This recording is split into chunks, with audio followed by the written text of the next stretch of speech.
दोस्तों अस्सलाम वालेकुम। लर्न एंड अर्न के यूट्यूब चैनल में खुशामदीद। हम अपने सी प्लस प्लस के कोर्स को आगे लेके बढ़ते हैं और आज हम जिस टॉपिक को डिस्कस करने जा रहे हैं वो हमारा वर्चुअल बेस क्लासेस का टॉपिक है। तो हम देखेंगे वर्चुअल बेस क्लासेस क्या होती हैं, हम इन्हें क्यों यूज़ करते हैं, हमें क्यों अपने सी प्लस प्लस के प्रोग्राम में क्यों ऐसी ज़रूरत पड़ी कि हम वर्चुअल बेस क्लासेस को यूज़ कर रहे हैं। तो जो हमारी वर्चुअल बेस क्लासेस होती हैं ये मल्टीपल इनहेरिटेंस से रिलेट करती हैं और उसके साथ साथ हमारी हाइब्रिड इनहेरिटेंस से भी रिलेट करती हैं।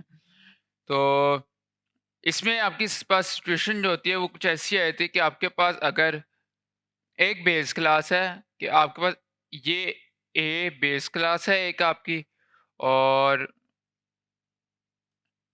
इस क्लास में से आगे दो क्लासेस डिराइव होती हैं जो कि हमारी आ जाती है मल्टीपल इनहेरिटेंस के। दो क्लासेस डिराइव हुई, एक का नाम बी है एक का नाम सी है,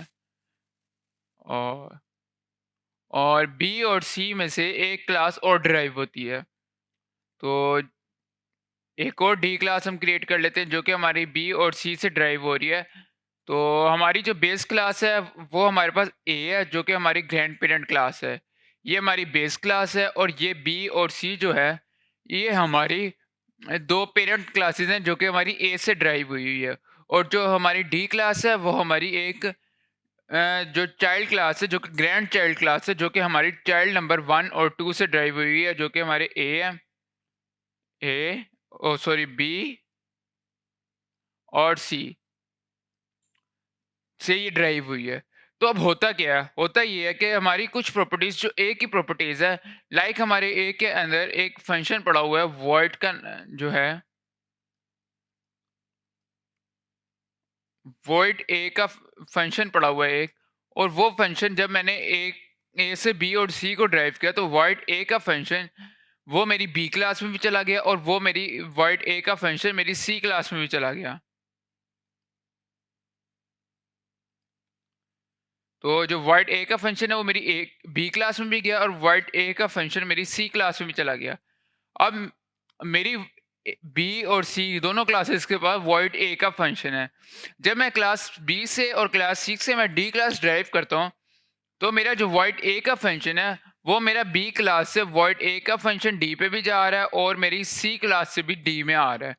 तो मेरे पास डी क्लास में दो वॉइड ए के फंक्शन आए थे, जैसा कि हमने देखा था एम्बिग्यूटी रेजोल्यूशन में कि जब दो सेम नाम के फंक्शन, कि जब आप एक दो क्लासेस से एक क्लास को ड्राइव कर रहे हैं और दोनों में सेम फंक्शन पड़ा हुआ है और वो हमारी क्लास में आता है, तो उससे एम्बिग्यूटी आ जाती है, हमारा कंपाइलर परेशान हो जाता है कि जो कंपाइल को प्रोग्राम को रन करने वाला है वो कौन से फंक्शन को कॉल करना चाह रहा है।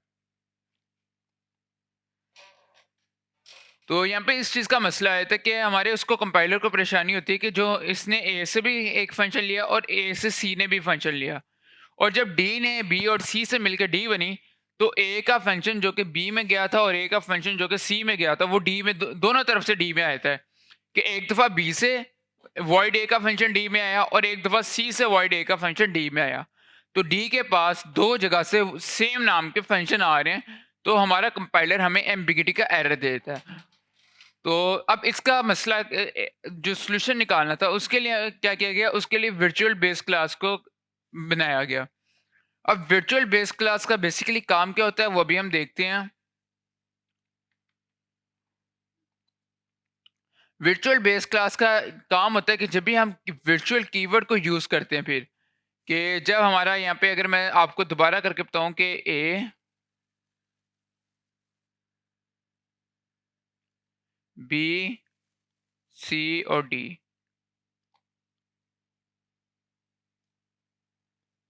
ए क्लास से मेरी सी क्लास ड्राइव हो रही है और सी क्लास से मेरी डी क्लास ड्राइव हो रही है। तो वॉइड ए पहले मेरे पास सी में आया, सी के पास भी वॉइड ए है और बी के पास भी है। तो बी से भी मेरी डी क्लास ड्राइव हो रही है, तो मेरे बी और सी दोनों से वॉइड ए मेरे डी के पास आ जाते हैं। तो अब इसका सॉल्यूशन ये है कि जब मैं क्लास बी क्लास को डिक्लेयर कर रहा होता हूँ, कि मैं लिखता हूँ यहाँ पे वॉइड ए वॉइड बी लिखता हूँ, कि जब मैं लिखता हूँ यहाँ पे क्लास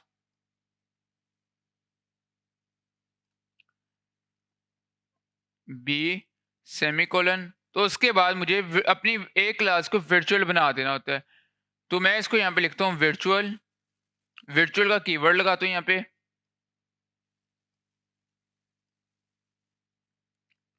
और वर्चुअल के बाद मैं अपना विजिबिलिटी मोड बताता हूँ कि कौन सा विजिबिलिटी मोड मैं चाह रहा हूँ कि पब्लिक रखना चाह रहा हूँ तो मैं यहाँ पे पब्लिक लिख दूंगा, प्राइवेट रखना चाह रहा हूँ तो मैं यहाँ पे प्राइवेट लिख दूंगा और उसके बाद मैं अपनी बेस क्लास का नाम लिख दूंगा। सिमिलरली मैं अपनी सी क्लास के साथ भी ऐसे ही करूंगा कि क्लास सी को कर दूंगा virtual public class C is equal to virtual public A. तो अब इसमें क्या होगा, बेसिकली जब हमारा एम्बिगिटी का एरर आ जाता है, जब दोनों तरफ से बी और सी से सेम फंक्शन डी को जा रहा है, तो एम्बिगिटी का जब एरर आता है तो हमारा जो क्लास ए है वो कहती है कि बी और सी को कहती है, हमारी जो क्लास ए है, हमारी जो क्लास ए है वो हमारी बी और सी को कहती है बेटा, क्योंकि ये इसकी ए की चाइल्ड क्लासेस हैं, तो ये बी और सी को कहती हैं बेटा आप लोगों ने जब भी ये जो आप चीज़ें मेरे से ले रहे हैं, जब भी आगे किसी और क्लास को पास करनी है तो आपने चेक कर लेना है कि उसके पास ये चीज़ें कहीं और से तो नहीं आ रही।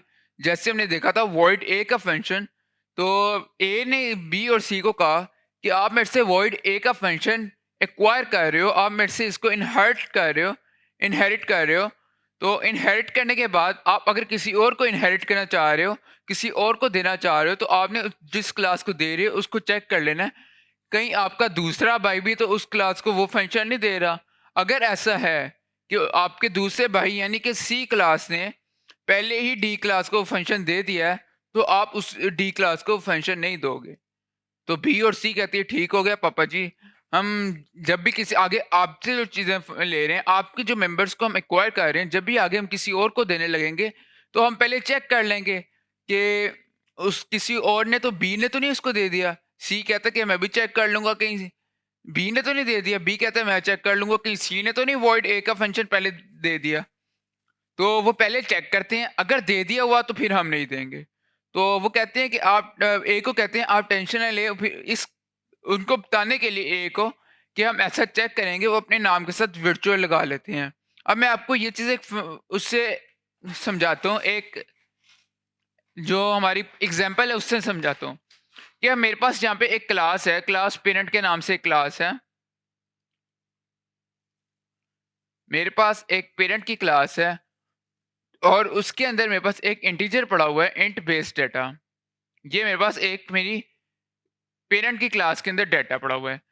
अब इस क्लास से, जो कि हमारी पेरेंट की क्लास है, हमारी पेरेंट की क्लास है, इससे ये इंटीजर जो है मेरी चाइल्ड वन ने एक्वायर किया, पेरेंट से चाइल्ड वन ने एक्वायर कर लिया। अब ये वाला इंटीजर हमारा इसके पास आ गया, क्लास चाइल्ड वन के पास। और जब मैंने एक और क्लास जो चाइल्ड टू था उसने भी हमारे पेरेंट्स से ये वाला इंटीजर एक्वायर किया, तो ये वाला इंटीजर अब मेरी क्लास चाइल्ड टू के पास भी आ गया। अब इंट बेस्ड डाटा जो है वो मेरे पास चाइल्ड वन में भी है और चाइल्ड टू में भी है। फिर मेरे पास एक ग्रैंड चाइल्ड की क्लास बनी, और जो ग्रैंड चाइल्ड की क्लास थी, ये ग्रैंड चाइल्ड की क्लास ये ड्राइव हुई मेरी चाइल्ड वन से और मेरी चाइल्ड टू से। ग्रैंड चाइल्ड की क्लास ड्राइव हो रही है हमारी चाइल्ड वन और चाइल्ड टू से। तो इसने जो बेस डाटा जो हमारे चाइल्ड वन के पास आया हुआ था, इसने उससे बेस डाटा ले लिया और बेस डाटा लेके इसके पास भी आ गया।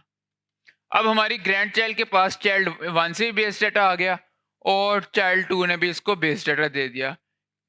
तो अब जो बेस डाटा हमारी चाइल्ड वन और चाइल्ड टू ने हमारी क्लास पेरेंट से लिया था, वो उन्होंने आगे हमारी ग्रैंड चाइल्ड को दे दिया, जो कि हमारी क्लास सी थी। तो अब इस सिनेरियो में क्या हुआ, जब हमारी ग्रैंड चाइल्ड ने उसको यूज़ किया इंटीजर बेस्ड डाटा को, यहाँ पे हमारी ग्रैंड चाइल्ड ने यूज़ किया, तो उसके पास एक एरर आ जाएगा एम्बिग्यूस का कि ये चीज़ तो हमारे कंपाइलर को कह रही है, कंपाइलर कह रहा है कि मुझे कंपाइलर को समझ नहीं आ रही कि वो कौन सा चाइल्ड डाटा कॉल करे, बेस डाटा कॉल करे जो उसको चाइल्ड वन की तरफ से आए कि चाइल्ड टू की तरफ से। उसको समझ नहीं आ रही होती कंपाइलर को कि जो कोड रन कर रहा है वो कौन से वाला चाइल्ड बेस डाटा को कॉल करवाना चाह रहा है। वो उस बेस डेटा को कॉल करवाना चाह रहा है जो चाइल्ड 1 से आया है, या उस बेस डेटा को कॉल करवाना चाह रहा है जो चाइल्ड 2 का है। तो इस सूरत में क्या होता है, इस सूरत में हम वर्चुअल कीवर्ड को यूज़ करते हैं, और वर्चुअल कीवर्ड को हम इस तरह यूज़ करते हैं कि हम लिखते हैं अपनी क्लास का नाम, आगे ड्राइव क्लास का नाम जो कि हमारा चाइल्ड 1 है, और चाइल्ड 1 के साथ हम वर्चुअल लिखते हैं, फिर उसके बाद अपना विजिबिलिटी मोड, और उसके बाद बेस क्लास का नाम। अब बेस क्लास का नाम हमारा पेरेंट है, और उसके बाद हमने वर्चुअल लिखा। वर्चुअल लिखने का मकसद आपको समझ आ गया ना कि कि क्या होता है। और फिर इसी तरह सिमिलरली हम जब चाइल्ड 2 लिखेंगे, उसके साथ चाइल्ड 2 को भी हम वर्चुअल बना देंगे, और पब्लिक और पेरेंट। अब क्या होगा, अब जब हमारी चाइल्ड 1 और 2 बेस डाटा देने लगेगी हमारी ग्रैंड चाइल्ड को, तो चाइल्ड 1 आके चेक करेगी, अच्छा ग्रैंड चाइल्ड के पास, चाइल्ड 1 चेक कर रही है ग्रैंड चाइल्ड के पास कहीं बेस डाटा का इंटीजर पड़ा तो नहीं हुआ। अगर नहीं पड़ा हुआ तो वो उसको बेस डाटा का इंटीजर दे देगी। तो अब ग्रैंड चाइल्ड जो है वो हमारे चाइल्ड 1 का से बेस डाटा का इंटीजर ले रहा है, जो कि उसको मिला था पेरेंट की तरफ से। लेकिन जो हमारा चाइल्ड 2 है, तो, चाइल्ड 2 ने भी चेक किया। चाइल्ड 2 ने हमारे पास आई चेक किया, उसने ग्रैंड चाइल्ड के पास आई चेक किया, ग्रैंड चाइल्ड के पास बेस डाटा का इंटीजर तो नहीं पड़ा हुआ जो कि उसे पेरेंट क्लास से मिला था। जब उसको ये बात कंफर्म हो जाती है कि हमारा जो ग्रैंड चाइल्ड है वो ऑलरेडी बेस डाटा का इंटीजर चाइल्ड 1 से ले रहा है ग्रैंड चाइल्ड, तो वो उसको बेस डाटा का इंटीजर नहीं देता। तो इस सिनेरियो में हमारे जो ग्रैंड चाइल्ड के पास एक ही बेस डाटा का इंटीजर होता है, और वो बेस डाटा का इंटीजर जो होता है वो हमारे पास चाइल्ड 1 से आता है, और चाइल्ड 1 से चाइल्ड 1 के पास जो आता है वो पेरेंट से आता है। तो इस सिनेरियो में हमारा जो कंपाइलर होता है वो कहता है चलो दैट्स ओके, कि हमारे सिर्फ ग्रैंड चाइल्ड के पास जो हमारी सी की क्लास है उसके पास एक कॉपी आ रही है पेरेंट से, बजाय इसके कि जो पहले हमारे पास 2 कॉपी आ रही थी, जो बी और सी से 2 कॉपियाँ आ रही थी, अब वो 1 कॉपी आती है पेरेंट बेस क्लास की। तो ये हमारा वर्चुअल बेस क्लासेस था। तो मैं उम्मीद करता हूँ आपको कुछ-कुछ समझ आया होगा। इसको ज़्यादा अभी आप समझने की कोशिश ना करें। अगर नहीं समझ आ रहा तो वेल एंड गुड, अगर नहीं समझ आ रहा तो इट्स ओके, कोई इतनी परेशानी की बात नहीं। अभी हमने थ्योरेटिकल देखा है, हम इसको अभी आगे जाके प्रैक्टिकल भी देखेंगे। आने वाले क्लास में मैं आपको इसकी प्रैक्टिकल एग्जांपल भी करके दिखाऊँगा, तब आपको ये ज़्यादा अच्छे तरीके से समझ आएगा। तो अभी आप लोगों ने परेशान नहीं होना, और आप कह रहे हो कि ये इतना मुश्किल सा कॉन्सेप्ट क्यों हमारे सी प्लस प्लस में यूज़ हुआ है। तो ये जब हम आगे कॉम्प्लेक्स काम एग्जांपल्स प्रॉब्लम्स बना रहे होते हैं, अभी तो हम एज अ बिगिनर आप सीख रहे हैं, तो अभी तो ये कॉन्सेप्ट आपका यूज़ नहीं होगा। लेकिन जब आप क्या लेते हैं कॉम्प्लेक्स एग्जांपल्स बनाएंगे, गेम्स वगैरह बना रहे होंगे, या डिफरेंट बड़े बड़े सॉफ्टवेयर क्रिएट कर रहे होंगे, तब आपको इस वर्चुअल बेस क्लासेस की ज़रूरत पड़ती है, क्योंकि तब हमारे पास इस तरह का सिनेरियो आता है कि हमारा कंपाइलर एम्बिगिटी का एरर हमें दे देता है। तो फिर हमें वर्चुअल बेस क्लासेस की ज़रूरत पड़ती है, और फिर हम इसको यूज़ करेंगे। तो आगे मैं इसको आपको प्रैक्टिकल भी करके बताऊँगा, और अगर आपको नहीं समझ आए, कोई चीज़ समझ नहीं आती, तो कमेंट सेक्शन में ज़रूर बताइएगा, ताकि मैं उसको आपको आने वाली वीडियो में उसको एक्सप्लेन कर सकूँ। तो वैसे मैं उम्मीद करता हूँ आप लोगों को ये समझ आया होगा। अगर आपने पिछली 4-5 वीडियोज़ देख रहे हैं पूरी शुरू से, इस बुक प्लेलिस्ट को एक्सेस कर रहे हैं, आप देख रहे हैं, तो आपको सारा कुछ समझ आ जाएगी, बहुत आसानी से समझ आ जाएगी। तो मैं उम्मीद करता हूँ आज का टॉपिक आपको समझ आया होगा। तो आज के लिए इतना ही, मिलते हैं अगली वीडियो में, तब तक के लिए खुदा हाफ़िज़।